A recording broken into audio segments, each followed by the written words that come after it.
expedition now began to enter the far-famed province of Coosa, the beauty and fertility of which were known to all the Indians, even upon the seaside. DeSoto was assured of a hearty welcome at the capital. With joyful faces, the Indians rushed to his lines every mile upon the route, furnishing supplies and assisting the troops from one town to another. The trail was lined with towns, villages, and hamlets, and many sown fields which reached from one to the other. On the 26th of July, 1540, DeSoto was met by the chief seated upon a cushion, and riding in a chair supported upon the shoulders of 4 of his chief men. 1,000 warriors, tall, active, sprightly, and admirably proportioned, with large plumes of various colors on their heads, followed, marching in regular order. Him and many Indians raised their voices in song, and others made music upon flutes. The steel-clad warriors of Spain, with their glittering armors, scarcely equaled the magnificent display of these natives of Alabama.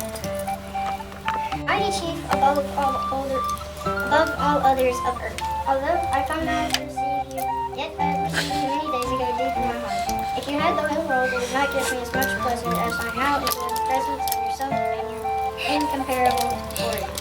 My person with claims and subjects are at your service, and I now march you to your quarters with playing and singing. DeSoto responded in his best style, after which he advanced to the town, conversing with the chief. He rode in his seated chair, while the lofty Spaniard sat upon his eerie seat. The town of Coosa was situated upon the east bank of the river, the capital of the rich and extensive province. The chief of Coosa was 26 years of age, well-formed, intelligent, with a face beautifully expressive, and a heart honest and generous. He always dined with DeSoto. Yet, in the face of all the kindness, the politic and suspicious DeSoto kept the chief about his person as a hostage, to preserve peace among the Indians, and to extort slaves of his provisions. Enraged at the imprisonment of their chief, the Indians fled to the woods to prepare for war. Some of the principal of these captives were released at the entreaty of the chief, while others were carried off with expedition laden with irons and baggage. For 25 days had been passed at the capital of Coosa. DeSoto marched in the direction of Tallapoosa. In consequence of the duress of the chief of Coosa, whom DeSoto carried along with him, but treated with respect and kindness. The Indians of Alabama were in arms before the Spaniards entered the suburbs. 12 principal men, armed with bows and with lofty plumes upon their heads, advanced and volunteered to rescue their beloved chief by arraying a formidable force, but he dissuaded them from it. DeSoto pursued his wanderings, leaving behind Masona, a native of Salamanca of noble parentage who was lost while rambling in the hills for grapes which were found in great abundance, and arrived at the great town of Tallahassee. The son of Tuscaloosa, a potent chief, bore an invitation from his father, DeSoto, to hasten his capital, where he was making preparations to receive him upon a magnificent scale. DeSoto dismissed the chief of Coosa, with whom he parted upon good terms, and crossed Tuscaloosa in upon rafts. He marched down the eastern side and encamped the first night at Pasika. They went on to Mount.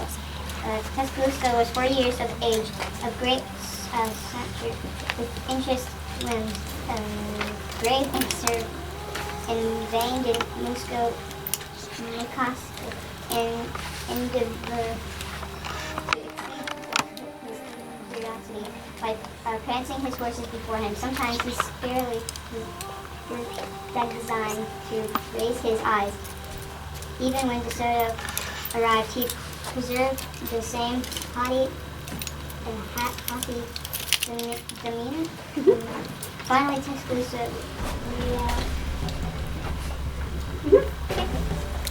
reluctantly advanced and made the following address. Mighty chief, I bid you welcome. I greet you as I would my brother. It is needless to talk long. What I have to say can be said in a few words. You shall know how willing I am to serve you. I am thankful for the things which you have sent me, chiefly because they were yours. I am now ready to comply with your desires.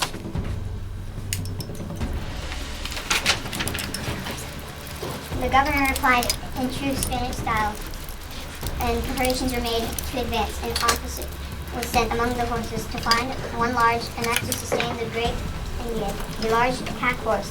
The property of DeSoto was selected. Of the chieftain who was a head taller than any of his descendants, mounted upon the horse with his feet nearly trailing on the ground. On board the lofty and graceful Mobilian, side by side with DeSoto.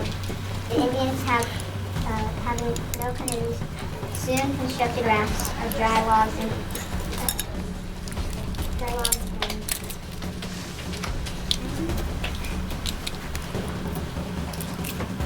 upon which the troops were rafted to the northern or western side of the river. DeSoto began to read Mobilian chief, and he was so proud and distant, and evidently felt that he was a prisoner. DeSoto suspected that Chief Tuscaloosa meditated scenes which aimed at the destruction of the Spaniards. Cornelia and Vasquez, two able to discreet cavalry, were dispatched and advanced to discover any conspiracy was going on at the capital. On October 18th, 1540, DeSoto and Tuscaloosa arrived at the capital and called Mount Maubila. It stood by the side of the large river upon a beautiful plain and consisting of 80 handsome horses. Each pack was enough to hold 1,000 men. DeSoto and Tuscaloosa appeared into great public square and with songs upon a open tree, and a graceful dance with a few beautiful no longer held as hostage.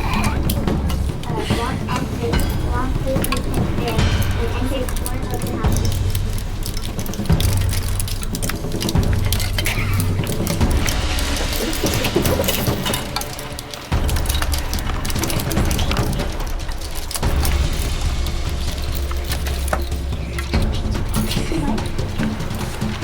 If your chief knows what is best for him, he will immediately take his troops out of my territory.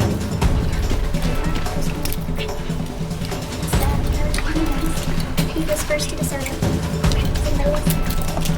I discovered over 10,000 men in the houses. The other houses were filled with bows, arrows, stones, and clubs. The old women and children have been sent out of town, and Indians are at this moment surveying the most suitable hour to capture us. Tuscaloosa scornfully turned his back upon us, and was soon lost among the hosts of inside warriors. You are all robbers, thieves, and assassins who should no longer impose on the great chief by depriving him of the liberty he was born and his fathers before him.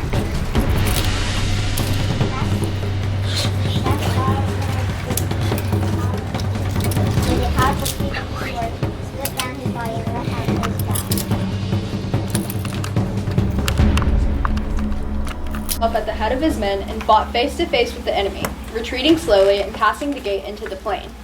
His cavalry had rushed to rescue their horses tied outside the walls.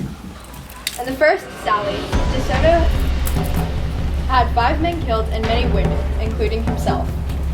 DeSoto headed his cavalry and, followed by his footmen, charged upon the masses, and with a terrible slaughter drove them back into town. Seeing the Spaniards again retreat, the Indians rushed through the gates and, dropping down from the walls, engaged fiercely with the soldiers, seizing their sweeping swords and piercing lances. 3 long hours were consumed in the terrible conflict, first one side giving way and then the other. At length, the matchless daring of DeSoto and his troops forced the Indians to take a permanent position in the city of Maubila, closing after them its ponderous gates. Joined by all his force, DeSoto made a simultaneous charge with showers of arrows. Repeated blows against the gates forced them open. The avenues were filled with eager soldiers, rushing into the square. A horrible and unparalleled carnage ensued. The horsemen remained on the outside to overtake those who might attempt to escape. The Indians fought in the streets, in the square, from the tops of the houses and walls. The ground was covered with their dead, but not one of the living entreated for quarters.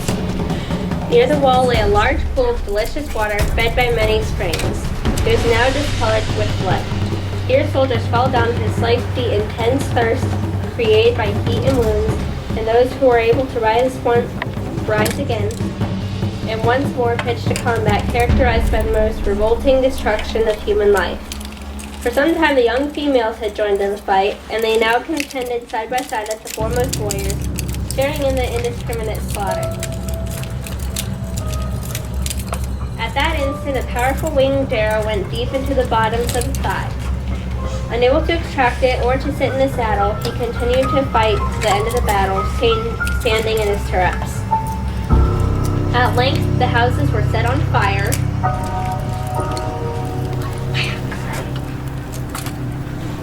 and the wind blew the smoke and flames in all directions, adding horror to the scene. The sun went down, hiding himself from the awful sight. Maubila was in ruins, and her inhabitants destroyed. The Battle of Maubila had lasted 9 hours. It was disastrous to DeSoto. 82 Spaniards were slain, 45 horses were killed, and an irreparable loss mourned by the whole expedition. All the camp equipage and baggage were consumed in the house. All the clothes, medicines, instruments, books, much of the armor, all the pearls, with 1,000 other things which a wilderness could not supply, perished in the flames.